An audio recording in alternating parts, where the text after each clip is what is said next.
Hey collectors, it's James here, coming to you courtesy of the Collector's Warehouse. Um, I'm here to review two things today, a CD and a drink. Um, the CD is the Smashing Pumpkins Broadcast Collection. I showed this in my last video. I picked this up at Half Price Books with some birthday money that I received. And for the drink, I'm gonna be reviewing Mountain Dew Zero. This just came out. I haven't tried it yet. It's been in my freezer. It's like right on the verge of turning slushified. That's like my favorite way to drink soda, is like when it's super chilled and almost, it's like there's a little window there where it's almost slushified but not quite. That's how I like it. I've been looking at some reviews, and a lot of people, they just take like one sip of it and then they do a review, but I don't really feel like that does the soda justice. You really got to give it time to like adjust to your like taste buds and stuff. And with a lot of stuff there's an aftertaste too, and sometimes the aftertaste doesn't develop until a couple minutes after you've actually drank the soda or ate the food or whatever. So I'm going to be drinking this while I'm going through the album. So I have the album playing in the background. It's like a landmine trying to review music without getting any kind of copyright infringements or copyright strikes, which I've had to deal with in the past. That's the problem with like music, is there's like a lot of red tape. There's a lot of copyright Nazis out there, especially on YouTube, and it can be annoying, especially when you put a lot of time and effort into something and then boom, YouTube takes it down because there's a clip of a song in it. But whatever, it is what it is. I'm here to review stuff, not talk about copyrights. But this is a 5-disc collection. I'm gonna go just show you what each disc looks like real fast. This is disc 1. It's from March 16th, 1989, radio performance. Here's disc 2. It's a Tower Records performance from July 26th, 1993. Yeah, that sounded really great.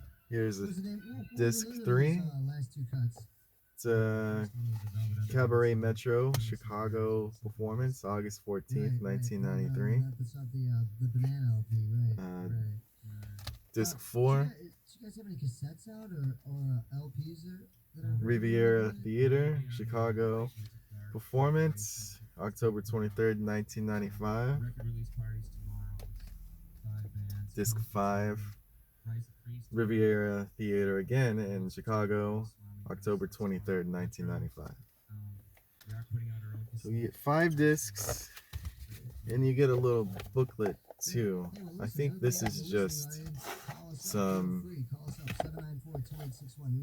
I guess, a article lifted from a magazine. This is from the interview from the Los Angeles Times in 1995. So you have a little interview in here. You have some pictures of the band.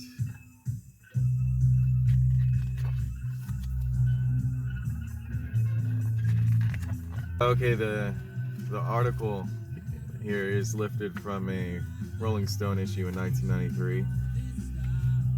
And then it's got another article from the Associated Press in February of 1994, and then an interview with the Los Angeles Times in October of 1995.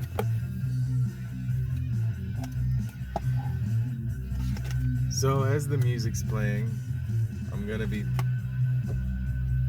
drinking some Mountain Dew Zero, and I'm gonna be reading some trivia about both the Smashing Pumpkins and Mountain Dew.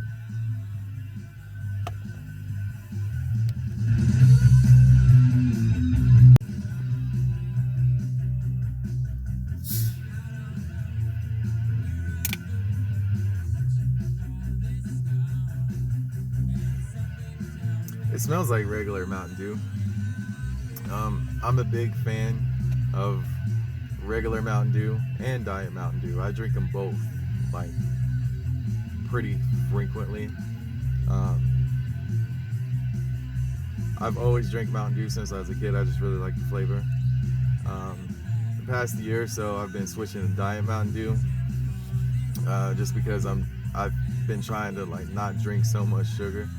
Because there was a time when I was drinking like 3 or 4 cans of soda a day, and so I switched, to drink more diet stuff. And um, a lot of diet stuff is not too good, but Diet Mountain Dew is actually pretty good. Um, so this, I've heard, is like Diet Mountain Dew mixed with regular Mountain Dew, so it's got a more of a regular Mountain Dew taste. So we'll see.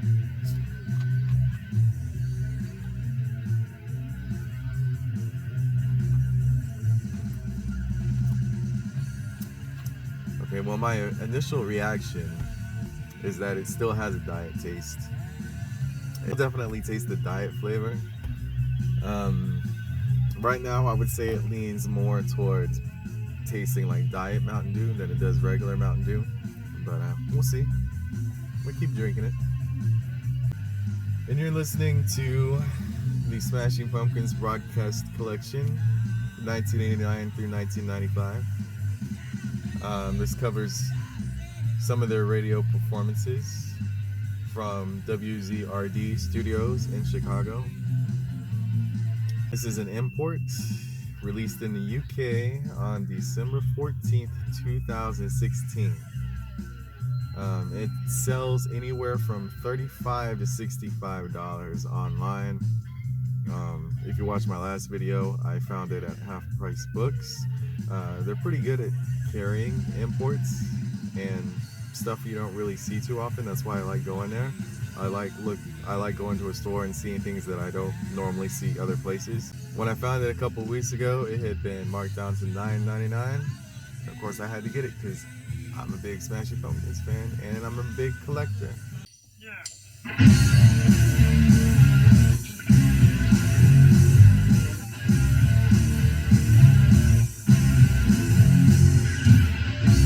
Alright, here's going to be some random trivia from the Smashing Pumpkins and Mountain Dew. We'll start with the Pumpkins. With their uncompromising vision and diverse guitar-heavy sound, this Chicago quartet touched on classic rock, psychedelic rock, metal, pop, and grunge alternative, becoming one of the most successful rock bands of the 90s.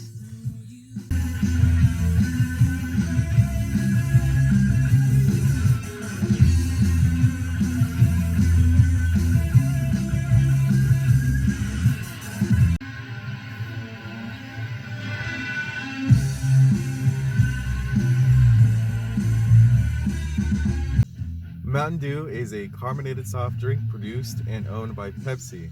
The original formula was invented in 1940 by Tennessee beverage bottlers Barney and Allie Hartman.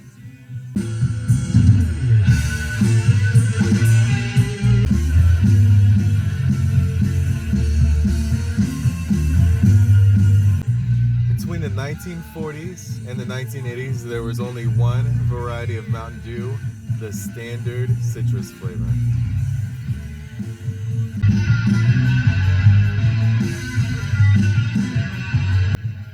It wasn't until 1988 that a new flavor of Mountain Dew was introduced, that being Diet Mountain Dew. So keep your eyes and ears open and look beyond what you read, because not everything that everyone writes is true.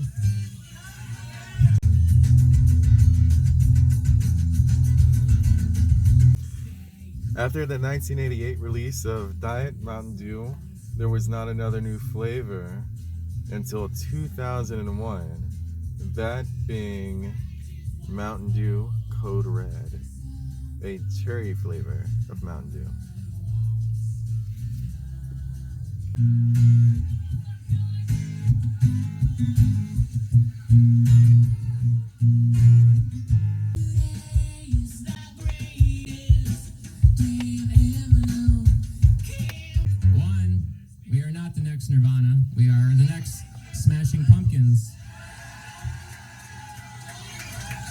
Number 2, Chicago is not the next Seattle. Chicago is what it always has been. Chicago.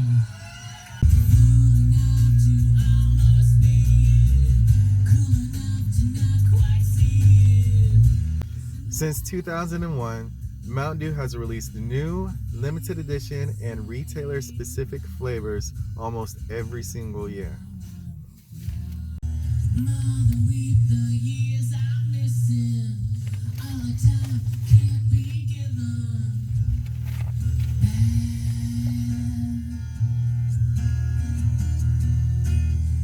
The original 1988 lineup of the Smashing Pumpkins consisted of Billy Corgan on bass, James Iha on guitar, and a drum machine. Mountain Dew's major competitors are Mellow Yellow, Surge, and Sundrop. I'm a fan of all three.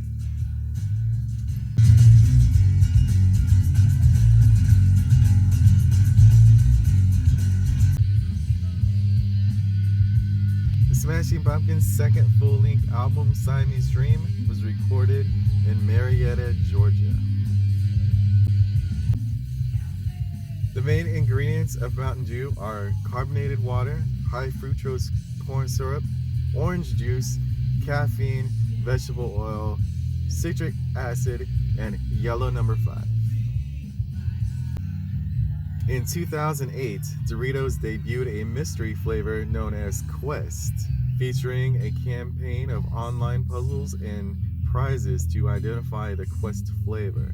The flavor was later identified as Mountain Dew.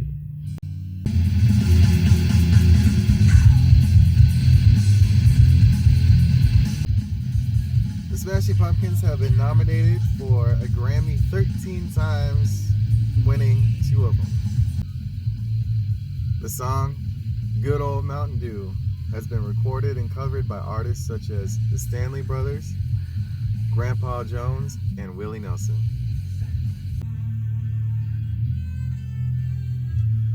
Over the past 20 years, Mountain Dew has released dozens of new and exclusive flavors.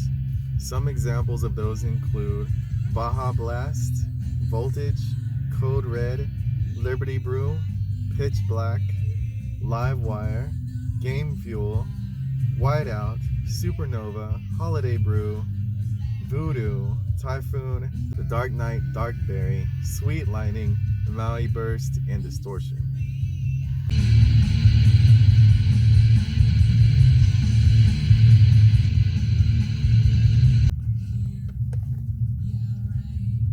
The actors behind the voices of SpongeBob SquarePants and Karen Plankton, Tom Kenny and Jill Talley, starred in the 1995 Smashing Pumpkins video, Tonight Tonight.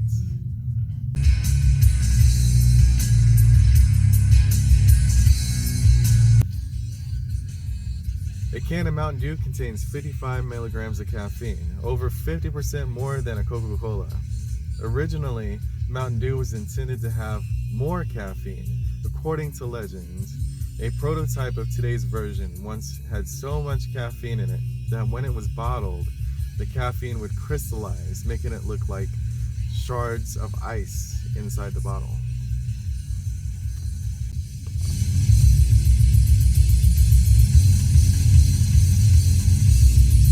Mountain Dew Zero is a zero sugar variant that was released to stores on January 13th, 2020.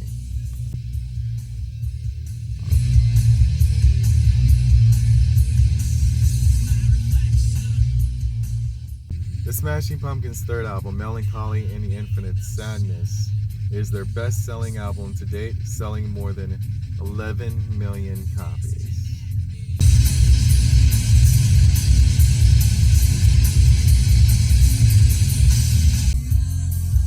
Mountain Dew Zero is intended to be a permanent flavor. The first rumors of this flavor was released online in July of 2019. Billy Corgan was hugely influenced by Pink Floyd's double album, The Wall. Billy said he wanted to create a 90s version of The Wall when he started writing Melancholy and the Infinite Sadness. Mountain Dew Zero was created to be similar to Diet Mountain Dew, but with more citrus taste to be closer to regular Mountain Dew. Billy Corgan is obsessed with pro wrestling. He even founded his own wrestling company called Resistance Pro Wrestling, and later became president for the Canadian-based Total Non-Stop Action Wrestling. He then bought the National Wrestling Alliance in 2017.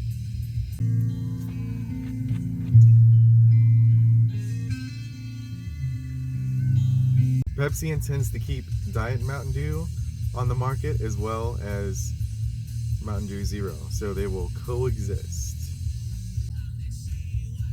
Before he became a well-known musician, Billy Corgan used to be a dishwasher in a Chinese restaurant and played basketball for the Glendale, Illinois youth basketball team.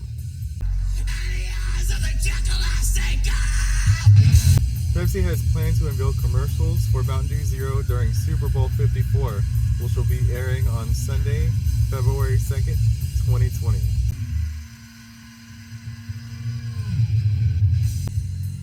Billy Corgan used to play guitar with the late Wayne Static from Static X in a band called Deep Blue Dream back in the 80s.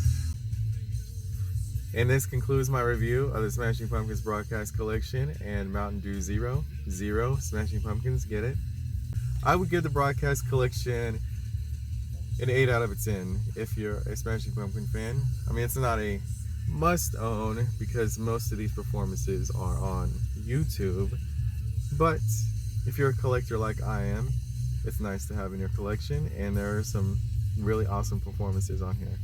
The Mountain Dew Zero, I would give it probably a 7 out of 10. I would rank it about the same as Diet Mountain Dew. I was kind of expecting it to taste more like regular Mountain Dew, but to me, as I've been drinking it, it really tastes more like Diet Mountain Dew.